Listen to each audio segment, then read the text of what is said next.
Welcome to the Living Well Show, where we have holistic conversations that inspire healing, hope, and transformation with your host, Dr. Albert, and my co host, Sheen Tompkins. She is off for today. Hi, I am Dr. Albert, and I welcome you to a wonderful 2022. I pray that you guys are well, that you're strong, and that you're having a great year so far. And so today, since my co-host is off, I have two wonderful guests here. We have Pastor Joshua Edwards and Mr. Walter Barrett. And today, we'll be talking about how to guarantee tomorrow's success today. And so we know many persons had a challenging 2021, and we're here to talk about how to ensure that we move forward and have a great 2022. And the question on everyone's mind is how to be successful. What does that mean? What does that look like? And so today I want to introduce our guests. Again, we have Mr. Joshua Edwards. He's a pastor at Transformation Church International. He is a husband of a lovely wife and a father of two amazing sons. He's also a certified John Maxwell coach, speaker, and trainer, and has his own business called Optimum Creative Design. And we have also, as I said, Mr. Walter Barrett, who's also married to a wonderful wife, three children, author of 3 books, and many more to come. He's a pastor, a counselor, public speaker, and is also a restorative justice practitioner and training officer. So good evening, gentlemen, and welcome to the Living Well Show. Go ahead and you all greet the people, please. Thank you so much, Dr. Tompkins. We appreciate this awesome opportunity. Like you said, I'm Joshua Edwards, and I'm elated to be on this show where we can discuss success together as brothers. Thank you. You're welcome. Glad to have you. Mr. Barrett? Just want to follow suit and wish everybody a happy and prosperous 2022. Definitely a privilege to be here with my great friends, Albert and Joshua. And I know that what is said here tonight is going to bless somebody and motivate you to go further. Well, thank you, gentlemen, for being here on this first Monday of 2022. And as I said earlier, 2021 was, how would you say, topsy-turvy for many people. And some might be wondering, how I'm going to make the most of it and have an even greater 2022. So the first question on the table is, gentlemen, how do you define success? Because we know there's so many books out there, so many different authors, so many different podcasts talking about success. But in your mind, in your experience, because I believe we all had measures of success in different areas, how do you all define success? What would you break that down to be? That's a great question, Albert. Like you said, many people have their own definition of success. Well, this is mine. I believe that success is your ability to function and prosper within your purpose. And if you try to fulfill my purpose, you might get a bit of fruits here and there, but you're still not prospering because that's just not you. So success is the ability to function and prosper in your purpose. That's my definition. Okay, thank you. I appreciate that. What would you say there? Yeah, I agree with Joshua in that success has to do with fulfilling whatever your purpose is. I always tell people that your success is tied, your purpose is tied to your whatever gift you have, and that is there to propel you into whatever your area of success is. Right. And I like the fact that everybody's success looks different, as you rightly said. What's for you may not necessarily fit me. What's for you mightn't fit me. What's for me mightn't fit either of you. And so it's finding out what success looks like for you. And I believe, again, that if you look in your toolbox, whatever gifts you have, they are actually there to propel you into your success. So, Awesome. And I can agree with both definitions because I believe you have to know your purpose and your destiny to be successful. Because I always give the analogy, if you have to hammer a nail in and you take a shoe, it can be done, right? But are you fulfilling your purpose, right? So the proper tool would be like hammer. So you got to find your niche. You got to find, what God has created you to be, and what you've been designed to do, which leads actually to the next portion of that. What if you can't find your destiny? What if you can't find your purpose? What would you guys suggest to some persons that are saying, I thought I knew what I was supposed to do, but I don't know what to do? What would you all recommend? Well, for some, that's a very difficult question or concern or challenge, because I like to say there are types of people that they want to grab everything. I believe there's something in your heart that is tugging, that is screaming above everything else that you would like to fulfill.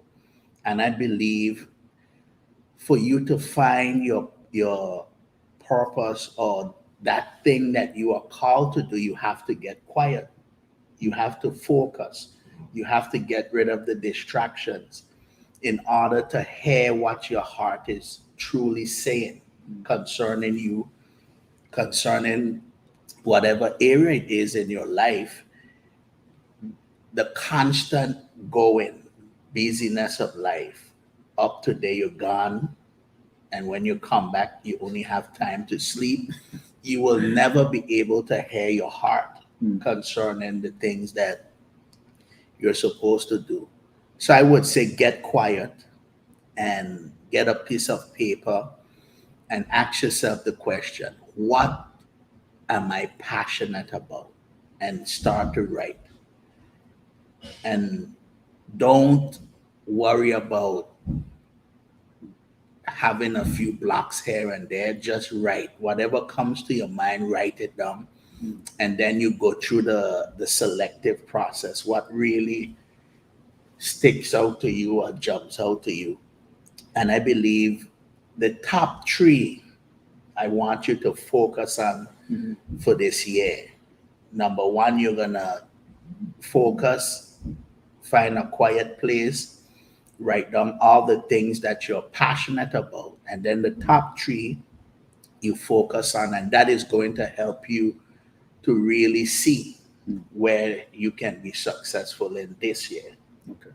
And that's interesting because during this quote unquote COVID time, many persons are distracted. So it's hard for them to take time out to pause, to get into a quiet place to hear what the heart is saying. So, how do you address that? What do you say to that? It is important to find a place. There's so much noise out there right now that's competing for our attention. And I think that, it ties into what we were saying before, that it's so easy for you to get caught up with all those other distractions, including what other people's success looks like. Right. And think that, oh, I'm not accomplishing that because I don't have what they have. One of the things I want to say is failure has nothing to do with whether you're successful or not. And that might sound strange, just be somewhat of an oxymoron to many, but failure is important. The creator of the light bulb looked at his failures optimistically and actually said, now I have all these ways that I definitely know this thing is not going to work. Right. He didn't just say that, he kept going until he got it. So you're going to face obstacles. There are going to be things that are going to come against what it is you're trying to achieve and what you're trying to accomplish. But the fact that you get up every morning and you keep going, that in itself is success. Yeah. That's success. The fact that you're not giving up, the fact that you're still trying, even though so many things and people are against you. But the word passion, as Joshua mentioned before, passion is tied to purpose. I'm convinced of that. If you follow your passion, you'll find your purpose. And as long as you're following that passion and you find your purpose, then success will come a lot easier. So you have to find out, hey, what am I passionate about?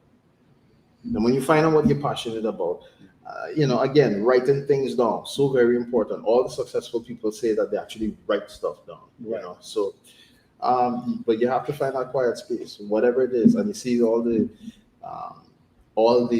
gadgets that we have now that are supposed to be there to help us with becoming successful, they're actually drawing us away from that. So Right. get that quiet space, do the work, put the pen to paper.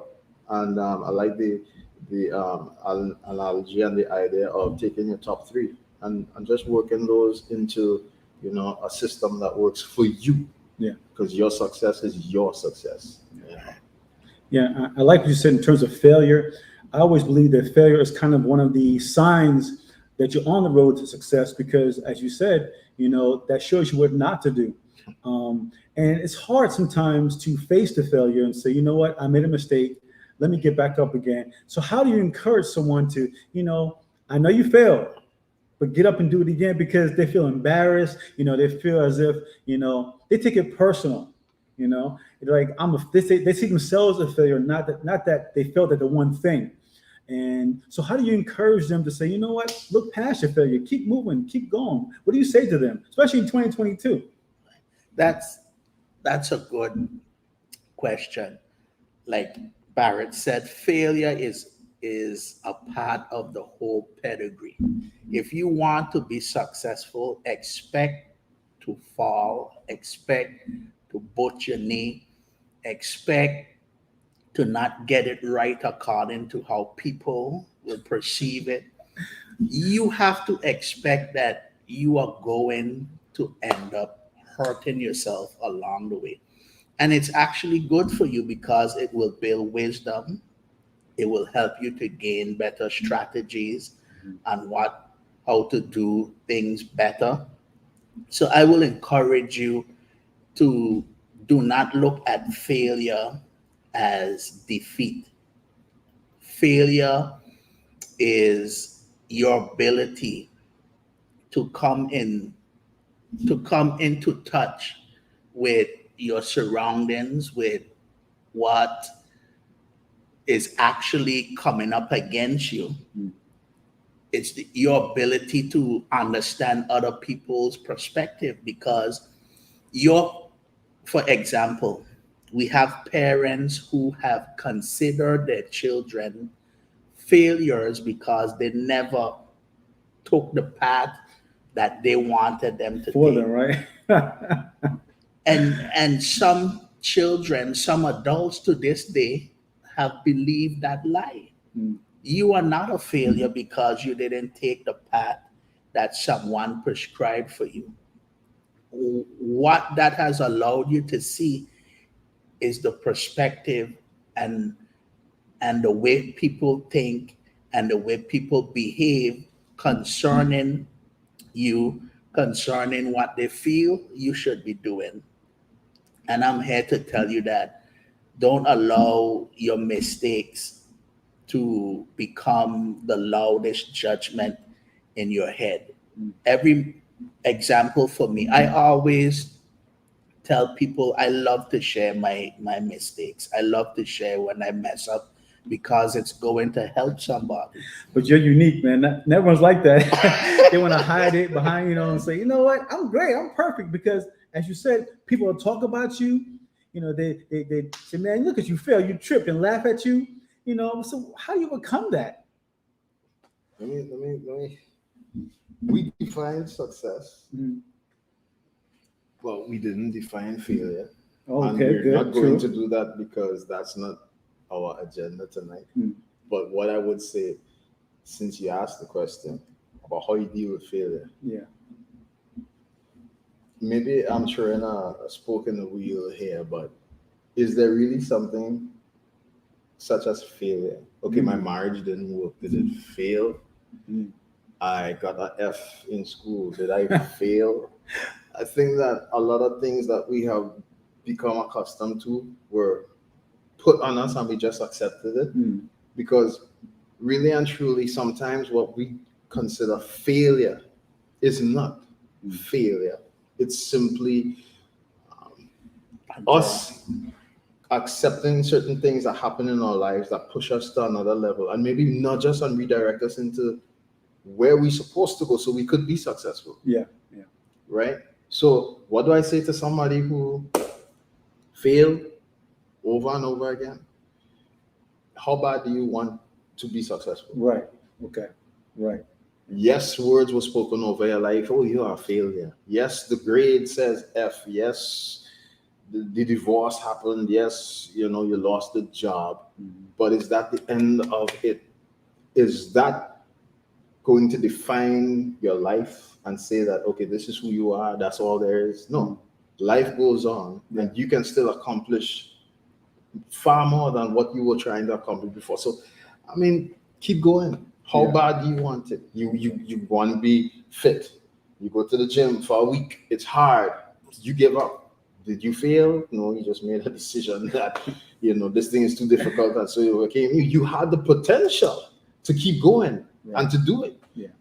Right? So it's how bad do you really want to be successful? How bad do you want to accomplish that goal that you put there for yourself? And success has different tiers and different levels.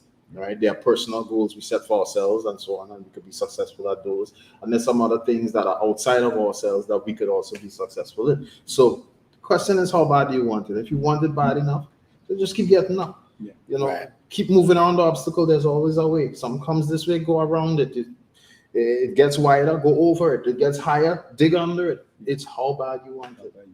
And I can agree with that, because I believe, if there's an idea that you have or a dream that you have that keeps reoccurring, it keeps coming to you, that's an indication that that's the direction you need to go. And if you don't reach it, as you said, keep going forward, keep getting back up, despite how you feel, despite what other people say, but it keeps coming to you. Yeah. So you have to say within yourself, okay, I know I didn't do it the first time, I'm gonna do it again. I'm gonna do it again. And I believe that as you continue to do, you should learn from that.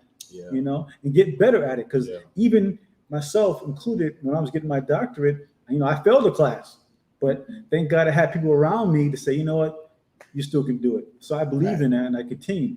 But that leads to the next question, really, gentlemen, is fear.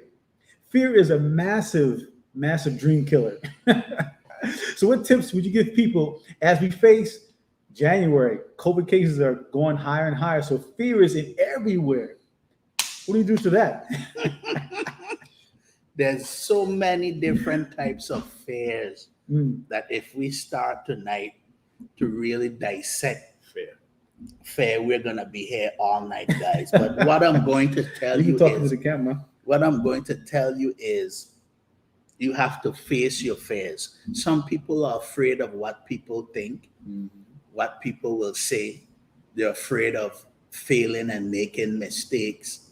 But if you don't take the first step, you would not appreciate and come to understand the abilities, all the powers and the grace that you have to get this thing done. I remember I used to be afraid of what people think, what people will say. That's major. Where Joshua going with this? Who he think he is? What do he have to say concerning this topic? People will have all sorts of things to say. Get over it. Let them talk. It's free advertisement.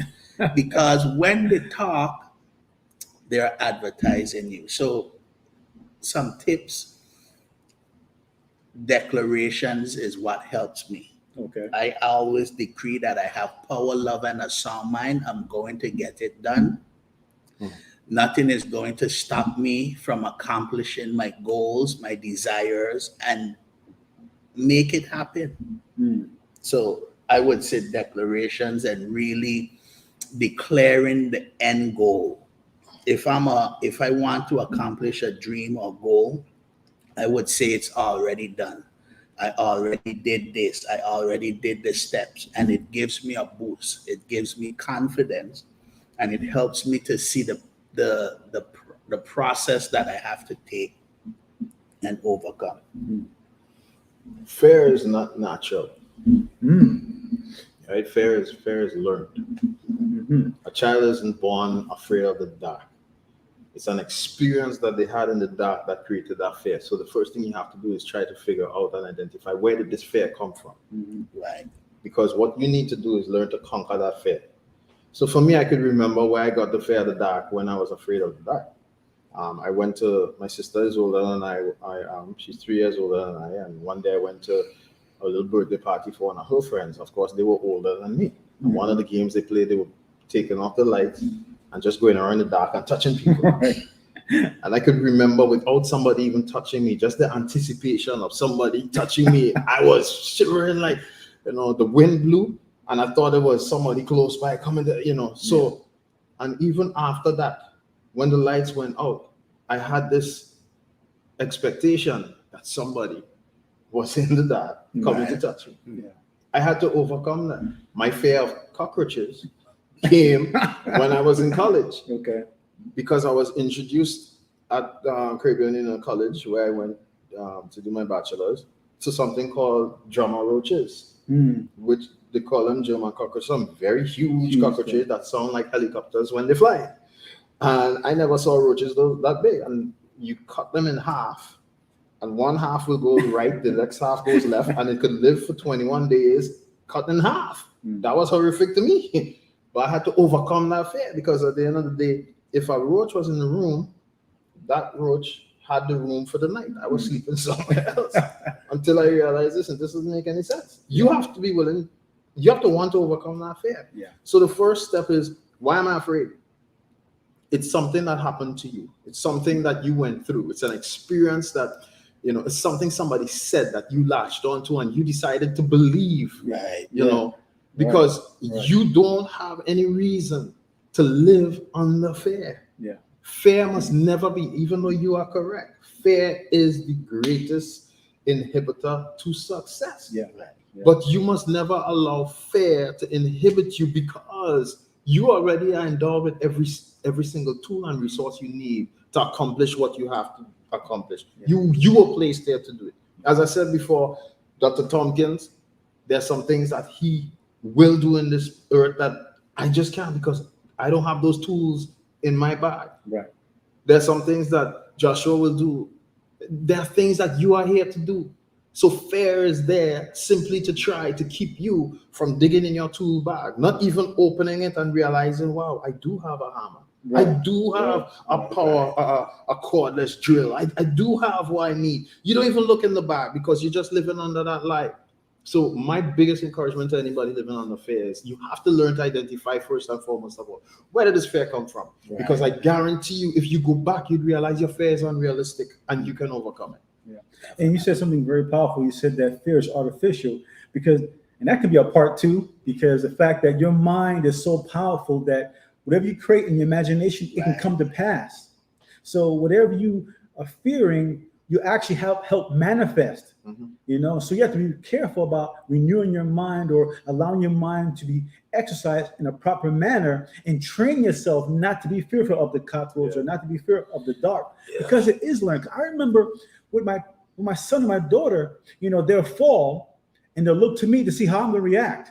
And if I go, oh my goodness, then they'll start crying. But if I say, ha, stop laughing, they'll say, ha, ha, ha. So you're right, it's a learned behavior. So we have to unlearn fear and, I guess, relearn love. Yes. Is that correct? Or relearn what our passion is? Because something has to replace the fear, right?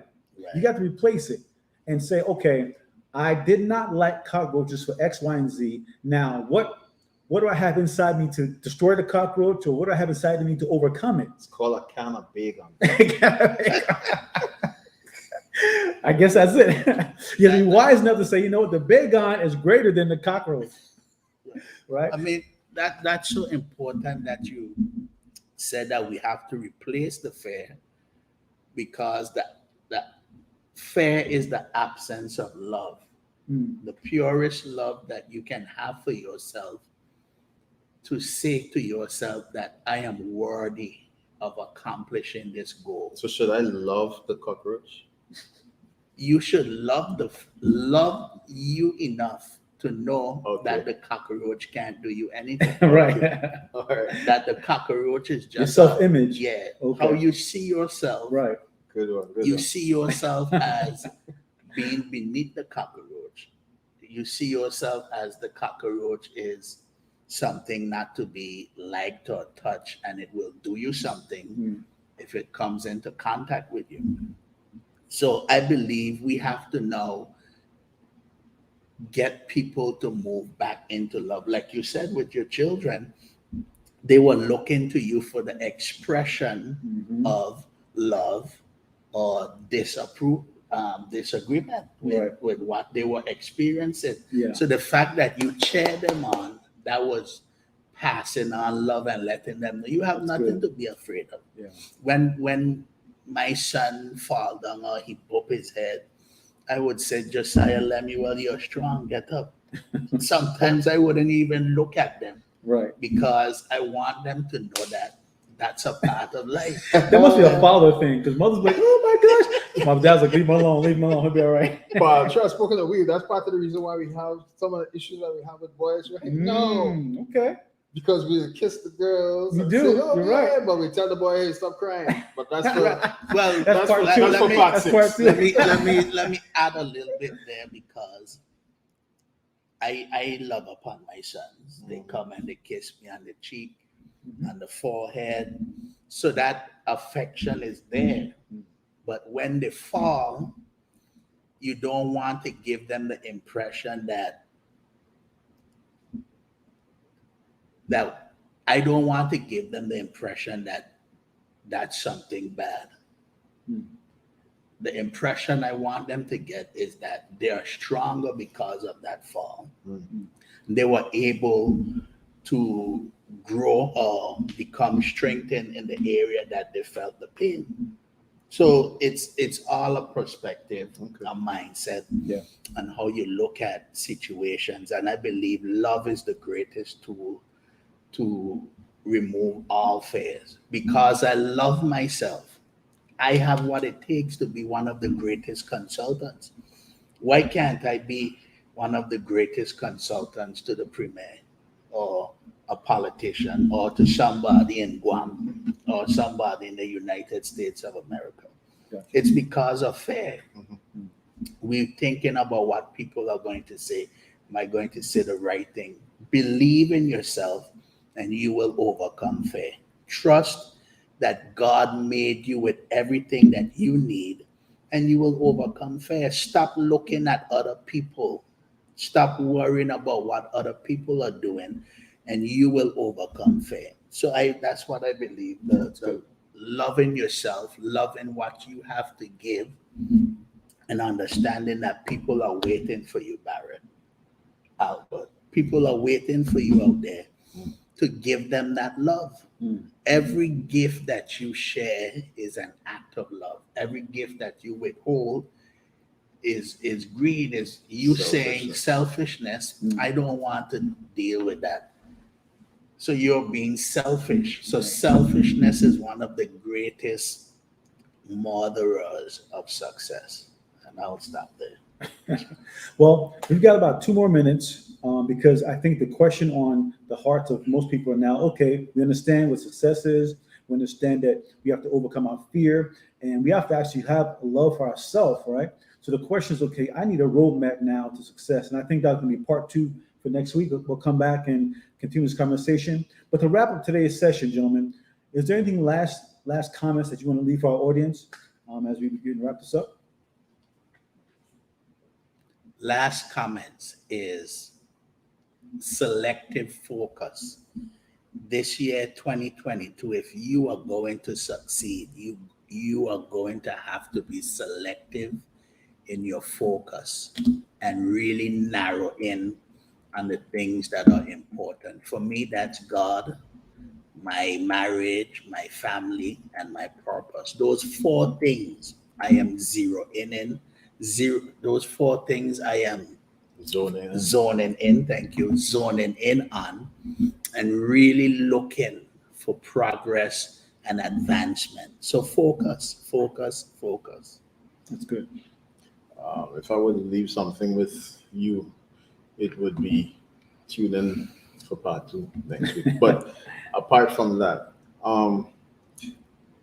that thing that you left behind because you thought you failed, it's not too late to pick it back up. You can still accomplish that thing. You can still achieve it. You can still be successful at it. Doesn't matter how long, how much dust, how much cobweb has gotten on it. If it's a dream and a passion that you had and it's something that you believe inertly, look, this is me. It could be the start of business. It could be to get a degree. It could be to travel, whatever it is, even in the midst of the pandemic and everything that seems to be there to inflict fear on you as to why this isn't the best time. Ask yourself, why isn't it the best time? Sometimes when we do that kind of retrospective look and ask those questions, we realize that the whys outweigh the why nots. So pick that thing back up again, whatever it is, dust it off. But as Joshua and Dr. Tompkins said, in their own ways, develop a roadmap. Don't just go blindly this time. Develop a roadmap so you have measurables along the way. That's going to help you to see, okay, what success have I made so far? What progress have I made? And you go from there. But pick it up. You can still accomplish and achieve that thing. Awesome. And I would say, lastly, stay focused, as Josh said. Pick it back up, as Mr. Barrett said. And I would say, believe in yourself. Yeah. Truly take time to really believe in who you are. True, you may not be perfect, but you're good enough. And develop a self-love to the point where it overcomes everything that you're fearing right now. Because God did create you for something very specific to do. But you have to love yourself so much that you're going to get back up again, focus on it, cut loose those things last year that held you back, the people, the mindsets, the situations, cut it loose and focus on you. Sometimes you have to focus on you. Sometimes you have to be selfish and say, you know what? It's about me this time. I've been there for X, Y, and Z. Now I'm going to be here for me now. That being selfish or that's being wise? It's probably both. That's being selective. Selective, good. Selective. It's good. No, you're right. Selective focus. You're right. And the reality is, there are times you have to do it because time, it keeps ticking. I have a big milestone this year. I turned a birthday that's, very important. 40? I wish. But the reality is, I have to begin to focus on what God's called me to be more so now. Yeah. So my admission to you all is stay focused, dust it back off, and believe in yourself to do it. And I'm going to invite you to tune in next week as we carry part 2 of this conversation on, guaranteeing success today, because it starts today. You have to do it now. Now is the time. Thank you for joining us here at the Living Well Show. I hope you've learned something to help you to be better, do better, and live better. Please comment.